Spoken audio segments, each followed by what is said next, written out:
nə qədər İmam Hüseyin əleyhissalamın yolunda xidmətlər etsək də, o həzrətin etdiyi fədakarlığın qarşısında bizim etdiklərimiz heç nədir. Və onu deyə bilərəm, Baxırıncı Ərbəyində inandırım sizi, Allahın imtihanları çox böyükdür. Mənim bütün tibbi ləvazimatlarımın hamısı qurtardı.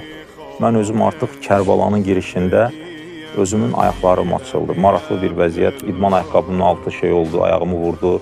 Üzr istəyirəm, o rahat çəkələk deyilik el arasında, onu geyindim.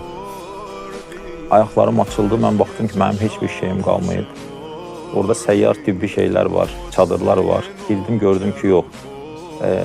Mənim etdiyim müdaxilələr, məlhəmlər, onlar, bunlar steril, biz cərrahi alət ucu büstürü deyirik. Onlar heç biri yoxdur.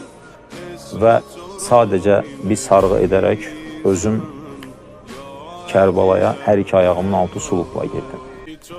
Və inandırım sizi, elə bir his gəldi ki, başa düşdüm ki, Allah bunu belə istəyir. Yəni, bu hissin coşqusuyla, şükranlıq duyğusuyla yaradana Rəbbə son 150-160 o əmudu mən susuz getdim. Yəni, su içməyi nəsib etmədi Rəbbim, özüm də istəmədim. Yəni, və hər dəfə Beynül Hərəmeyndə İmam Hüseyin əleyhissalamla, Həzrət Əbülfəzl Abbasla Nisan əhdi yeniləndiyi zaman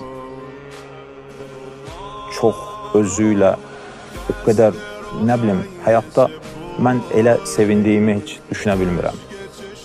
Hətta evladım dünyaya gələndə belə bəlkə o qədər sevinməmişdim. Bambaşqa bir şeydir.